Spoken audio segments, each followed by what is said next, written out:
நாம் இந்த பதிவில் வக்கர பயிற்சி அடையும் சனி பகவானால் ராசிக்காரர்களுக்கு ஏற்படும் சுப மற்றும் அசுப பலன்கள் என்ன என்பதனையும், அசுப பலன்கள் ஏற்படுமாயின் ராசிக்காரர்கள் செய்ய வேண்டிய பரிகாரங்கள் என்னென்ன, வழிபட வேண்டிய தெய்வம் யார் என்பதனை பற்றியும் விரிவாக காண்போம். உங்கள் வாழ்வில் வளமும் நலமும் செல்வ செழிப்பும் பெற்று வாழ்வில் உயரிய நிலையை அடைய எல்லாம் வல்ல இறைவனை வேண்டி விரும்பி கேட்டுக்கொள்கிறேன்.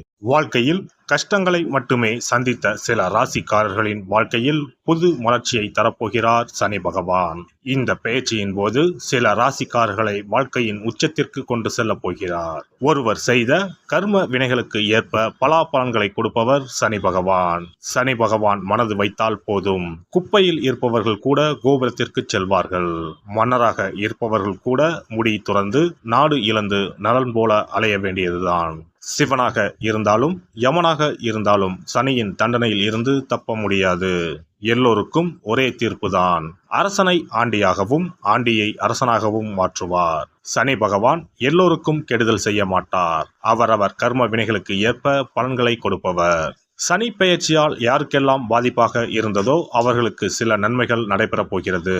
சனி பெயர்ச்சியால் யாருக்கெல்லாம் சாதகமாக இருந்ததோ அவர்களுக்கு சில பாதிப்புகள் உண்டாகலாம். வருகிற ஜூன் மாதம் 30ஆம் தேதி சனி பகவான் கும்பராசியில் வக்கர பயிற்சி அடையப் போகிறார். அதாவது எதிர் திசையில் நகரப் போகிறார். இந்த நிகழ்வானது ஜூன் மாதம் 30ஆம் தேதி இரவு 12:35 சனியின் சொந்த ராசியான கும்பராசியில் நடக்கப் போகிறது.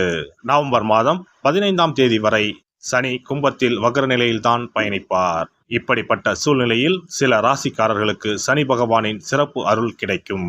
அதாவது இந்த ராசிக்காரர்களுக்கு வேலை மற்றும் வியாபாரத்தில் பதவி உயர்வு, சம்பள உயர்வு கிடைக்கலாம். வேலை இல்லாதவர்களுக்கு நல்ல வேலை கிடைக்கும்.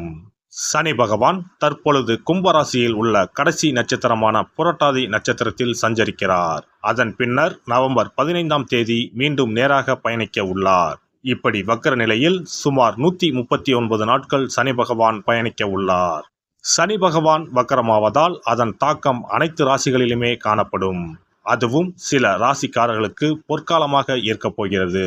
மேலும் நிதி நிலையில் நல்ல உயர்வும் தொழிலில் நல்ல முன்னேற்றமும் ஏற்பட உள்ளது. திருமண வாழ்க்கையில் மகிழ்ச்சி அதிகரிக்கும். இனி உங்கள் ராசிக்கான பலன்கள் என்ன என்பதனை பற்றி காண்போம். மீனராசி அன்பர்களே, சனி வக்ர சஞ்சார காலகட்டத்தில் விரயங்கள் ஏற்பட வாய்ப்புள்ளது. எனவே அவற்றை நிலம் வாங்குவது, வீடு கட்டுவது போன்ற சுப விரய காலமாக மாற்றிக்கொள்ளலாம். வண்டி வாங்குவது மாற்றுவதற்கு உகந்த காலம் இதுவாகும்.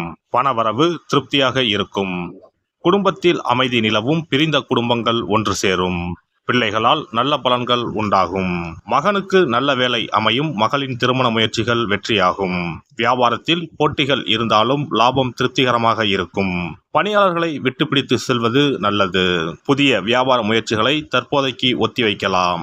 அலுவலகத்தில் மரியாதை கூடும். எதிர்த்தவர்கள் அடங்கி போவார்கள் என்றாலும் அதிகாரிகளோடு மோதல் போக்கை கைவிடுவது நல்லது. வழக்குகளில் மிதமான போக்கையே கடைபிடித்து வாருங்கள். பயணங்கள் செல்லும் போது சற்று கவனமாக இருங்கள். நிலம் வாங்குவது, கடன் வாங்குவதில் கவனம் வேண்டும். குழந்தைகளுக்கு வரன் தேர்வு செய்வதில் ஜாக்கிரதையாக இருங்கள். குடும்ப உறவில் சிறு சிறு சிக்கல்கள் ஏற்படலாம். வயிற்று பிரச்சனைகள் ஏற்படலாம். கணவன் மனைவி அந்யோன்யம் அதிகரிக்கும். திருமணம் கைகூடும். வேலை நிமித்தமாக இடமாற்றம் வாய்ப்புண்டு. போக்குவரத்து பயணங்களில் மட்டும் கொஞ்சம் கவனமாக இருந்தால் போதும். குழந்தைகள் படிப்பு விஷயத்தில் கூடுதல் அக்கறையோடு இருக்கவும். முக்கியமாக இளைஞர்கள் காதல் வயப்படுவதில் கொஞ்சம் கவனமாக யோசித்து செயல்படவும். உங்களுக்கு இந்த காலகட்டம் கொஞ்சம் கடினமாக இருந்தாலும் பின்வரும் நல்ல விஷயங்களும் நடக்கும். உங்களின் ஆரோக்கியம் சரியாகும். இத்தனை காலம் நீங்கள் உடல் ரீதியாக பட்ட கஷ்டங்கள் எல்லாம் சரியாகும். தனம் தொடர்பான நெருக்கடிகள் ஏற்படும். ஆடம்பரமான செலவுகளை குறைத்து எளிமையுடன் செயல்படவும். கொடுக்கல் வாங்கலில் நபர்களின் தன்மையை அறிந்து செயல்படுவது நல்லது. மற்றவர்களை நம்பி ஜாமீன் கையெழுத்து போடுவதை தவிர்க்கவும். கையில் உள்ள பணத்தை சொத்துக்களில் முதலீடு செய்யலாம். குடும்ப உறுப்பினர்களின் எண்ணங்களை அறிந்து செயல்படுவீர்கள். சகோதரர் வகையில் சுபகாரியம் தொடர்பான முயற்சிகள் கைகூடும். தந்தையின் ஆரோக்கியம் சார்ந்த செயல்களில் கவனம் வேண்டும். தேவையற்ற வாக்குறுதிகளை குறைத்துக் கொள்ளவும். பெண்களை பொறுத்தவரை எதிர்பாராத சில செலவுகள் உண்டாகும்.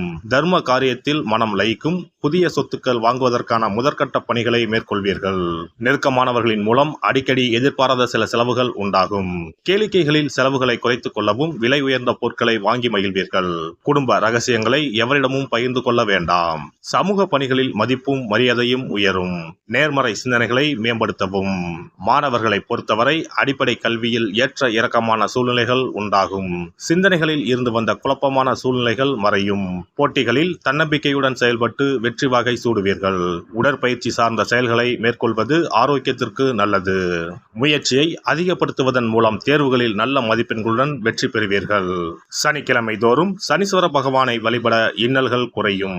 ஞாயிற்றுக்கிழமைகளில் சரபேஸ்வரரையும் வெள்ளிக்கிழமைகளில் துர்க்கையும் வழிபட்டு வர பிரச்சனைகள் குறைந்து சுபபலன்கள் அதிகரிக்கும். சிறப்பு பரிகாரம். நவ கிரகங்களில் சனி பகவான் நீதி தவறாதவர். அவரவர் கர்ம வினைகளுக்கு உரிய பலனை தவறாமல் வழங்குபவர். பொதுவாக சனி பெயர்ச்சி என்றாலே எல்லோரும் பயப்படுவார்கள். அப்படி பயப்பட வேண்டிய அவசியமே இல்லை. சனி பகவானால் பாதிப்புகள் ஏற்படும் பட்சத்தில் பாதிப்பில் இருந்து விடுபட பல எளிய பரிகாரங்கள் உள்ளன. ஒரு கைப்பிடி பச்சரிசியை எடுத்துக்கொண்டு அதை நன்றாக பொடி செய்து கொள்ள வேண்டும். பிறகு சூரியனை வழிபட வேண்டும். சூரியனை வழிபட்ட பிறகு குளக்கரையிலோ மரத்தின் அடியிலோ உள்ள விநாயகரை 3 முறை வலம் வந்து வழிபட்டு விட்டு பொடி செய்த பச்சரிசி மாவை தரையில் போட வேண்டும். அப்படி போடும் மாவை எறும்புகள் எடுத்துச் செல்லும். குறிப்பாக வன்னி மரத்தின் அடியில் இருக்கும் விநாயகரை வலம் வருவது மிகவும் விசேஷம். இந்த பரிகாரத்தை எப்போதுமே தொடர்ந்து செய்வது மிகவும் நல்லது. ஒருவருக்கு சனி தசை வந்துவிட்டால் அவருக்கு சந்தேக புத்தி வந்துவிடுகிறது. யார் சொல்வதையும் ஏற்றுக்கொள்ள மாட்டார்கள். குறிப்பாக அஷ்டமத்து சனி மிகவும் கஷ்டப்படுத்திவிடும். 7.5 சனியின் பாதிப்பை விடவும் அஷ்டமத்து சனி மிக அதிக பாதிப்பை ஏற்படுத்தும். அஷ்டம சனி நடப்பவர்கள் சனியினால் ஏற்படக்கூடிய பாதிப்புகளில் இருந்து விடுபட பின்கூறும் நியதிகளை கடைபிடித்தால் பாதிப்புகளின் தாக்கத்தில் இருந்து விடுபடலாம். சனி தசை நடக்கும்போது எந்த செயல் செய்தாலும் தாமதமாகும். அதற்காக கோபப்படக்கூடாது. பொறுமையாக இருக்க பழகிக்கொள்ள வேண்டும். தினமும் காகத்துக்கு எள் கலந்த சாதம் வைக்கவும். பிரதோஷ பூஜைகளில் பங்கேற்பது நல்லது. சனிக்கிழமை தோறும் சனி பகவானுக்கு இரும்பு அகல் விளக்கில் நல்லெண்ணெயில் தீபம் ஏற்றி வழிபடவும். கருங்குவளை மலர்களால் சனி பகவானுக்கு அர்ச்சனை செய்து வரலாம். வன்னி மர இலைகளை மாலைகளாக தொடுத்து சிவபெருமானுக்கு சனிக்கிழமை தோறும் சாற்றி வணங்கி வழிபடவும். சனிக்கிழமை அன்று அசைவ உணவு கண்டிப்பாக சாப்பிடக்கூடாது.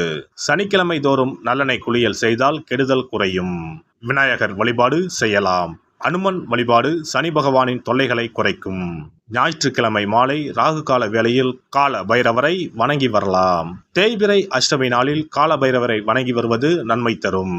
ஏழை மாணவர்களின் படிப்பு செலவுக்கு உதவலாம். சனி பிரதோஷ வழிபாடு செய்வது சிறப்பு. அன்னதானத்துக்கு உதவி செய்யலாம். சித்தர்களின் பீடங்கள் ஜீவ சமாதி பீடங்களுக்கு சென்று வணங்கி வழிபடலாம். வன்னி மரத்தை சுற்றி வந்து வணங்க வேண்டும். இதனால் சனி பகவானின் கொடுமையான பாதிப்புகள் விலகிவிடும். பிரதோஷ காலத்தில் சிவபெருமானுக்கு வில்வ இலை கொடுத்து வணங்க வேண்டும். தினமும் ராமநாமம் ஜபித்து வந்தால் சனி பகவானின் தொல்லையிலிருந்து தப்பிக்கலாம்.